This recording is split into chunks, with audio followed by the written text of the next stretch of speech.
kailanman. Sabay-sabay po tayo sa ngalan ng Ama at ng Anak at ng Espiritu Santo. Amen. Sumainyo ang Panginoon. At sumainyo rin. Mga kapatid, tayo po ay nagkakatipon ngayon. Nalagyan ako ng icing upang magpasalamat sa Diyos sa mga biyaya na tinatanggap ng pamilya ito. Sisahin natin. Dito ko ipasasalamat sa Panginoon. Alejandro Duterte, Heidelin Sanchez, ano pangalan ni baby? Si Andy Jan Harley Duterte, si James Alcaizo Sarmiento, at si Kate Ishi Gonier. Magpasalamat po tayo sa Panginoon sa mga biyayang ipinagkaloob sa pamilya nito. Kasama na rin po kayo na nagpa-participate, nakikipag-cooperate, nakikipag-coordinate sa napakahalagang selebrasyong ito. Ito po ay kung tawagin natin isang putok, dalawang ibon. Kasi ang una ay pagbabasbas ng bahay na ito na ating pagkakatiwala sa Panginoon. Pangalawa ay ang pagdiriwang natin ng masayang kaarawan ng ikadalawang taong birthday nitong si Andy Jan. Ang hirap i-pronounce ng pangalan, Harley Duterte. Okay? Upang tayo po ay maging karapat-dapat sa ating pagdiriwang ngayong hapon sa kaarawan ni Andy. Sandali baby ha.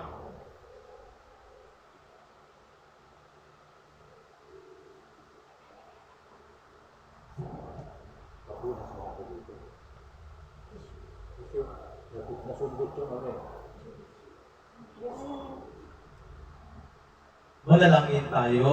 Dinggin mo po kami, Panginoong Diyos, Amang Banal, makapangyarihan at walang hanggan. Magpadala ka po ng mga banal na anghel mula sa langit upang bantayan, mahalin, galingain, ipagtanggol ang pamilyang ito sa lahat ng masama. Ganun din, pagpalain, gabayan, ingatan, maging malusog hanggang sa kanyang paglaki, ang nagdiriwang ng ikadalawang taong kaarawan si Andy, at ganun din po ang pamilya ito. Inihiling namin ito sa pamamagitan ni Jesucristo kasama ng Espiritu Santo magpas sa walang hanggan. Amen.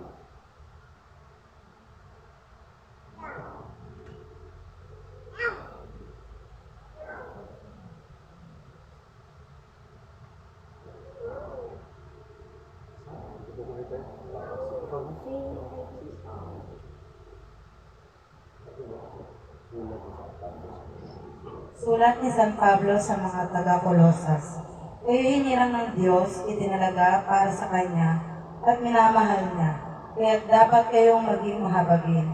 Maganda ang kalooban, mapagkumbaba, mabait at matiisin. Mapagpaumahinan kayo at magpatawaran kung may hinanakit kayo sa isa't isa. Pinatawad kayo ng Panginoon, kaya magpatawad din kayo. At higit sa lahat, mag-ibigan kayo sapagkat ito ang buklod ng ganap na pagkakaisa at pagariin ninyo sa inyong puso ang kapangkupaang kaloob ni Kristo. Sapagkat ito ang dahilan, kaya kayo tinatawag upang magibahagi ng isang katawan. Magpasalamat kayong lagi. Ang mga salita ni Kristo ay dinanin ninyong mabuti sa inyong isip. Magpaalalahanan kayo at magturuan ng buong kaalaman. Umawit kayo ng mga salmo, mga himno, at mga awiting espiritual na may pagpapasalamat sa Diyos. At anuman ang gagawin ninyo, maging sa salita o sa gawa, gawin ninyong lahat sa pangalan ng Panginoong Hesus. At sa pamamagitan niya ay magpasalamat kayo sa Diyos Ama. Anuman ang inyong ginagawa, gawin ninyo ng magaan sa kalooban, na parang sa Panginoon kayo naglilingkod at hindi sa tao lamang. Alam naman ninyong gagantimpalaan kayo ng Panginoon. Tanggapin ninyo ang nilaan niya sa kanyang mga anak, sapagkat si Kristo ang Panginoong pinaglilingkuran ninyo. Ito ang banal na salita ng Diyos. Salamat sa Diyos. Sumainyo ang Panginoon. Sabay niyo rin. Ang mabuting balita ng Panginoon ayon kay San Juan. Mapuri sa iyo, Panginoon. Ako ang puno ng ubas, kayo ang mga sanga.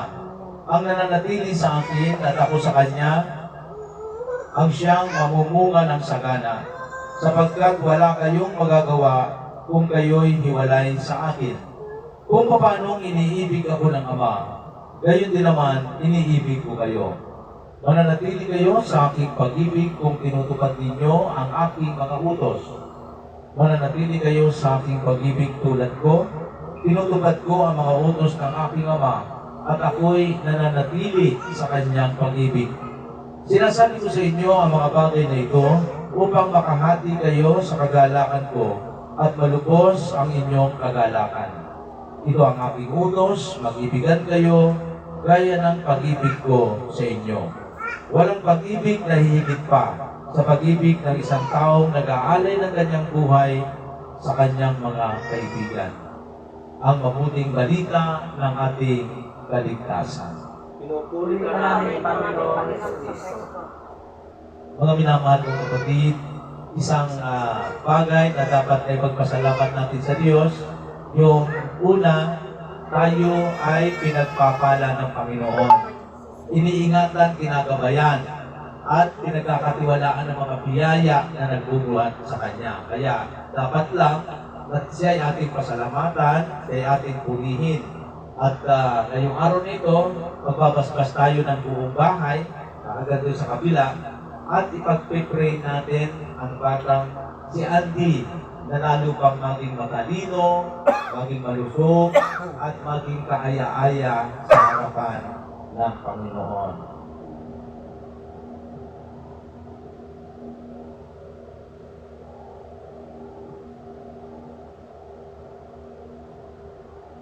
Ngayon, manalangin tayo upang hilingin ang pagpapala ng Diyos sa tahanan ito. Ang itutugon po natin, Panginoon, tingin mo kami. Ulitin po natin, Panginoon, tingin mo kami. Huwag ka matakot, salita ito ng Diyos. Tama ka.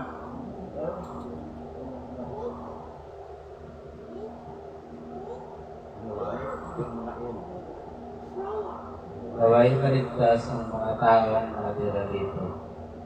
Sa may kamay ng demonyo at sa pang-aakit ng mundo. Manalangin tayo sa Panginoon. Panginoon, tingin mo kami. Naway kamasahin nila ang mga langit, katiwasan at kaligayahan. Manalangin tayo sa Panginoon. Panginoon, tingin mo kami. Naway makaiwas sila sa pamihikayat ng mga masamang espiritu. Manalangin tayo sa Panginoon. Panginoon, tingin mo kami. Naway magbukas ang kanilang mga puso sa pangangailangan